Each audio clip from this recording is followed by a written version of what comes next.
মাননীয় প্রধানমন্ত্রী আমাদেরকে দেখেন, আমাদের সহায় করেন। ওখান থেকে কেউ স্টিলের স্টিক হাতে কয়েকটা মানে তারা অস্ত্র হাতে ছিল, এটা পোলাপানদের মারা আরম্ভ। এই দিকটা আছে 4-5 জন বাইরে ভিতরে ঘুরতে, এটা পুরা মাইরা পুরা গেছে গা।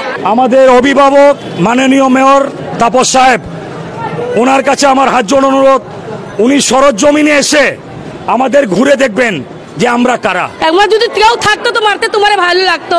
এই মন্দিরে কেউ মারামারি করে, আপনি কোন জোর করে কইছি বাবা আমাকে কিছু করো না, আমাকে গলির ভিতরে দৌড়াইয়া নিয়ে গেছে। আমরা জীবনে এরকম মারামারি দেখি নাই, আমাকে বলে এরকম অবস্থা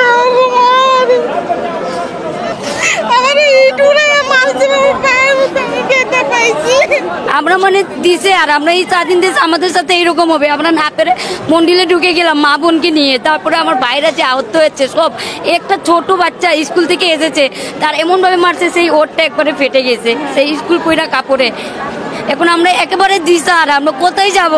মাননীয় প্রধানমন্ত্রী আমাদেরকে দেখেন, আমাদের সহায় করেন।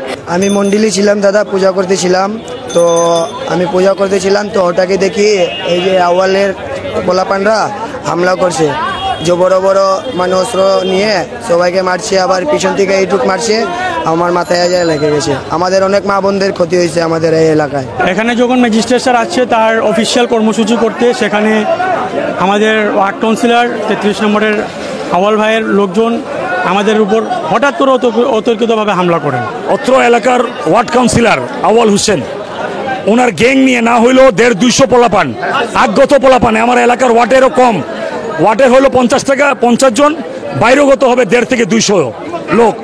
আমাদের এই জায়গায় এই স্পটে ঢুকার পরে আমি হাত জোড় করে অনুরোধ করলাম যে আওয়াল ভাই, আপনি সবাইকে বের করে দেন, আপনি থাকেন, ম্যাজিস্ট্রেট থাকবে, আমাদের প্রতিনিধি থাকবে, উনি ঘরের চাবি খুলে চলে যাবেন।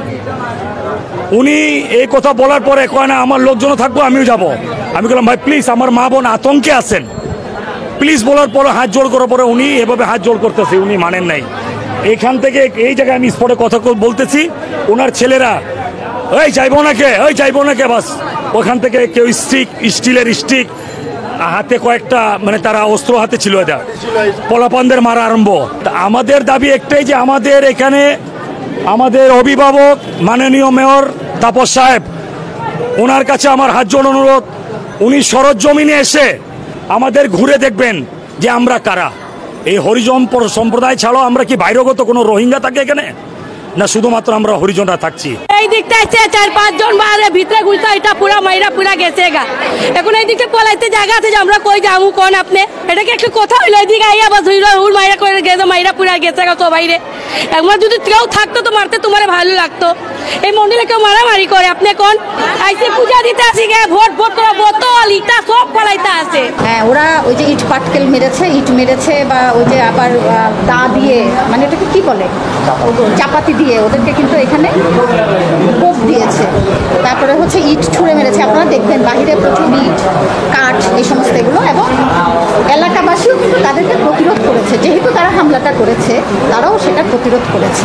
এলাকাবাসী ওরা চিনে, কাউন্সিলর ছিল এবং কাউন্সিলরের লোকজনকে এলাকাবাসী চিনে, তারাই বলেছে। পরবর্তীতে তো ওইখানে একটা মামলা হবে কাউন্সিলরের বিরুদ্ধে, এবং আমরা তো ওসিকে বলেছি, উনি নিরাপত্তার কথা বলেছেন, উনি সহযোগিতা করবেন এই সমস্ত ব্যাপারে।